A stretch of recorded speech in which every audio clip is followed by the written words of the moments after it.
over to you guys for questions for the champions. George, congratulations on the defence, mate. Good to see you. You too. Just maybe talk through that win against Tyler Denny tonight. Listen, like Eddie just said, I'm 23 years old. Never shied away from a challenge. He's a former European champion. There ain't many people my age in the world, let alone the country, stepping up like I'm stepping up. And I need fights like that. It was a hard fought 12 rounds. Could I have got him out of there at times? Maybe, but it's experience, and I'm actually grateful for doing the 12 rounds, and I think it's going to hold me in a lot more stead going forward as I move up the levels. Listen, I just want to test myself fight on fight. This is what it's about for me. I'm not here to pad my record. I'm not here to keep an eye. I don't believe anyone beats me. I think I'll always find a way to win. But it's about testing how good I really am, and that's what we did tonight. Wouldn't say we rolled the dice. I was the favourite. We rolled the dice in the last fight, but again, it was a step up on paper against the former European champion, and my team believed in me, and we got the job done. Like with the Conway fight last time, do you think you proved a few people wrong again tonight with Tyler Denny? I think people kind of underestimated Tyler a bit because of the Hamza Shiraz fight, but this is boxing. He got clipped on the top of the head early on, and he got stopped, and Hamza's a great fighter. Look what he's done at super middle. I nearly had him out of there a bit early. But he was, listen, credit, hats off to him. He was a tough man, Tyler, and I did what I had to do. I think I showed I've got an engine on me. I took a lot of body shots tonight that I probably shouldn't have took, and I was still there swinging in the 11th and 12th round. Can I just say that 11th round should probably go down as one of the rounds of the year, to be honest. So I hope to see that in the awards next year. Congratulations. Thank you. George, congratulations. What do you want to do next?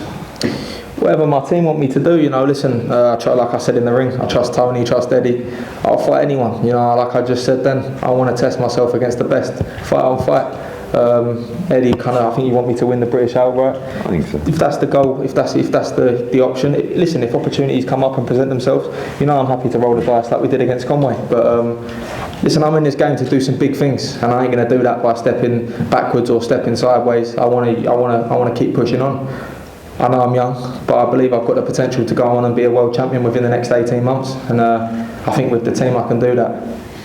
Why did you decide to do a half marathon the day after a British title fight? Well, originally the plan was, I think we was going to box 2 weeks earlier. It was originally like March 7th, but it got pushed back. And listen, I'm a man of my word. If I say I'm going to do something, I'll do it. So yeah, you'll see me there tomorrow. It might turn into a bit of a walk, to be honest. Don't think anyone can blame me after a hard-fought 12 rounds like that. But yeah, listen, I'm a man of my word. I'll be there tomorrow morning. George, Tony's often quite quiet when the microphones are around. Can you tell us what he's since told you about tonight since it's finished? I'll be completely honest, I haven't actually seen Tony yet. I need to have a call with him because, listen, he's got the half marathon in the morning himself, so I don't blame him for shooting off. But he seemed, listen, there's going to be a lot that he wants to pick apart with me after that. I know Tony's one of the best in the game, and he's the reason I'm at where I'm at right now too. I wouldn't be fighting at this level if it weren't for Tony. So whatever he says we need to work on, we'll work on. But yeah, I think he was pleased. Listen, we got the win in what was going to always be a relatively tough night. Like we said, he's a former European champion. I've done 45 seconds against the Southpaw as a pro. My fight in Leeds last year, like about a minute. So that's my second Southpaw. First, really, because you can't really count it, So it presented a new challenge, and we dealt with it.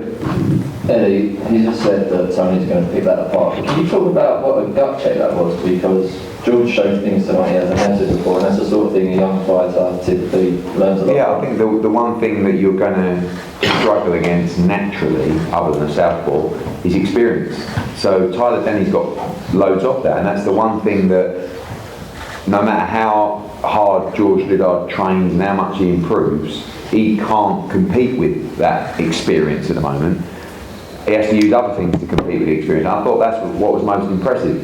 I think in those kind of fights where it starts getting a bit nip and tuck, with the inexperience, you could start to spiral a little bit and lose rounds, and he did the reverse. He actually came on strong in the championship rounds, and I thought he won 10, 11, 12, or certainly 2 of the last 3, and I think all of them. So I think that was the most impressive thing. I think Tony will be very pleased about how he kept his composure in there tonight. Denny's a very, very good fighter, and he was right up for it. I mean, you could see that when he got into the ring, you could see that on the scales.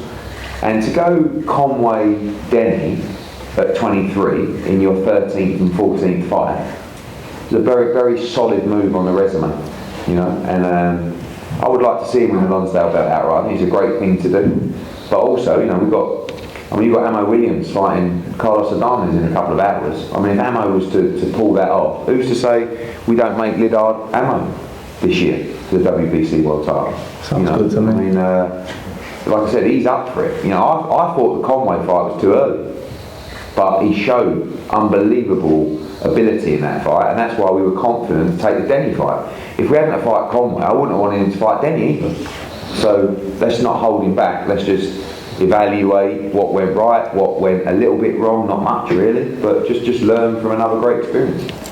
George, congratulations. A plethora of support in there for you in the Copper Box. You know, at times I felt like I was in West Ham Stadium. How much does that support help you? You know, when you're in rounds like the 11th, the going gets tough. Listen, there made some noise in there tonight. I'm truly grateful. The West Ham support's been incredible. You know, I've got messages from a lot of the guys at West Ham, some of the players, you know, some of the owners. I can't thank them enough for their support. And listen, the goal remains the same. We will do London Stadium someday, and I'm telling you that right now. Copper Box is the beginning. You know, we'll probably, hopefully, box here a couple of times now. I feel like if you look at the roster down south, I'm probably one of the top to headline nowadays. You know, and I want to bring shows here. You know, for the young lads like Louis Ward, Connor Mitchell, all them lads. I want to put the shows on for us because it's a full circle moment for me. You know, I was that young lad making my debut, boxing early on the card, and now I'm headlining these cards. But it's not that long ago. You look, it was 10 fights ago. You know, I was second on the card, third on the card. I can't thank the support enough. You know, and they're one of the reasons I'm here too, because I can sell tickets. You know, I get the opportunities because of that. So can't thank them all enough. Mr. Liddard, boat races marked up today. You were looking fresh all week. Now you've swollen up like a pumpkin. Your defence was worse than West Ham's at times in there tonight. Do you feel that you're going to have to, you know, move up the levels as you move up the levels with your defence and not take so many shots? I like you. I like you. Listen, yeah, Is listen. there work to be done? Oh, of course, listen, there's always work to be done. I don't care who you are. You could be Canelo Alvarez, Gennady Golovkin. There are things you can always work on. You are never the complete fighter. I don't care what anyone says. I'm 23 years old. I've been in this game. I've been a pro 3 years. You know, there's always going to be things to work on. When there's nothing to work on, or you don't feel like you're learning, that's when you got to pack it up. So I'm learning every day. Tony's an unbelievable coach. But my defence wasn't great at times. But I put on a show for the people, and that's what it's the entertainment business too. At the end of the day. Yeah, I thought, listen, you can't teach art. You can't teach art. My defence might have lacked at times, but you can't teach art, and I showed a hell of a lot of that tonight. But with all respect to Tyler Denny, did he hit you too hard, too often? And as you up your levels, you won't be able to take those kinds of shots? Listen, I won. That's all that matters. I won. And I think you're right. Can I make some of those mistakes against some of the best? No. I'm not fighting the best yet though, am I? And I think the more I step up, the better George Liddard you're going to have to see, and that's what will happen. Getting a bit chopsy, that gun man, isn't he? Yeah, he's getting a little bit chopsy, isn't he? Quite amusing now. I think he's a fucking bit of a bellend. He's been nice to me all week, you know what I mean? Take a few shots, lose a couple of rounds. George, we just spoke to Jimmy Sains. He said that he has to, he will fight you. Did he really? She just said that now. Oh, of course he did, Coogan. Coogan's over here trying to cause trouble when he look at him, staring up. Just because I'm marked up, don't feel I ain't ready for a couple more rounds, bro. I could have done 15 tonight. But you would have to vacate to let him have a shot there? Potentially, that's a conversation obviously we're going to have, but it needs to make sense for me too at the end of the day. It needs to make sense for me too. But like Eddie just said there's a lot of opportunities. I think the middleweight landscape is very open right now. There's good opportunities to be had. And I'm a man, listen, fortune favours the brave. I'm not here to mess about. I'm here to try my luck, to roll the dice. I feel like I'm a throwback fighter like that. I'm not afraid to take a risk. Not afraid to take a risk. Talking about new opportunities, there was an IBF ranking title on the line. That title is now vacant. I think Shaquille Thompson's up there. Is that kind of just adding to kind of creating more opportunities? Yeah, that's the plan now. Is whilst we're defending the British and Commonwealth, we're moving up to governing bodies and we're positioning ourselves for a mandatory shot eventually for the world middleweight title. I mean, we might be able to just have a voluntary, but you know, that's just a natural part of the progression to win those intercontinental belts. That will probably put him in the top 10 or close to with the IBF. We'll get him ranked with the other governing bodies as well, and you know, and I do like the idea of winning the Lonsdale belt, but also positioning him for a shot at the world title. Eddie, on those IBF rankings, I think Callum Walsh is 7. Given the rivalry with Zuffa, you and Dana, could that be a big fight? Well, I don't know, because apparently he looked like Roy Jones in his last fight. That's what Max Kellerman said, so we'll have to be a bit wary with that. But yeah, I mean, I think we want to win a world title, and Zuffa have said they're not going to recognise the belt long term.